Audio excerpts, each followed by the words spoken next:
సంప్రదాయంలో చాలా ఆచార వ్యవహారాలున్నాయి. అందులోనూ దేవుళ్లకు పూజ చేసే విషయానికొస్తే దీపం, అగరబత్తి వెలిగించడం, కర్పూరంతో హారతివ్వడం మామూలే. కానీ వీటి వెనుక సైంటిఫిక్ కారణాలున్నాయి. మరి కర్పూర హారతి ఇవ్వడంలో ఎలాంటి సైంటిఫిక్ కారణాలున్నాయి? మనకు కలిగే లాభాలేంటి? ఈ రోజు తాళపత్రం మీకు వివరిస్తుంది. సినామోమం కంఫోరా అనే వృక్షం నుంచి తీసే పదార్థంతో కర్పూరం తయారు చేస్తారు. దీనిని హిందువులు ఎక్కువగా పూజల్లో వాడతారు. హారతిలా కర్పూరాన్ని వెలిగించి దాంతో దేవుడికి హారతిస్తారు. ఆ సమయంలో పొగ కూడా ఎక్కువే వస్తుంది. అయితే అలా వచ్చే పొగను పీల్చడం వల్ల మనకు ఎన్నో రకాల ఆరోగ్యకర ప్రయోజనాలున్నాయి. కర్పూరాన్ని వెలిగించడం వల్ల వచ్చే పొగతో ఆస్తమా, టైఫాయిడ్, తట్టు, ఆందోళన, తత్తరపాటు, హిస్టీరియా, కీళ్ల నొప్పులు వంటి సమసిపోతాయి.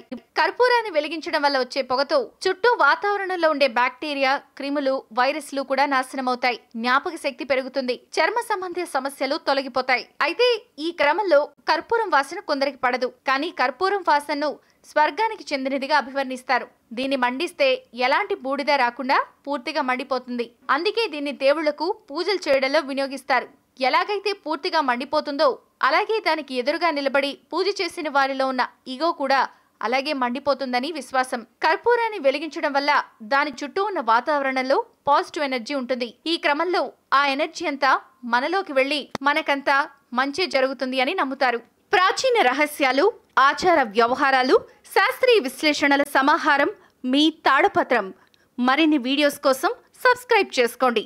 ధన్యవాదములు.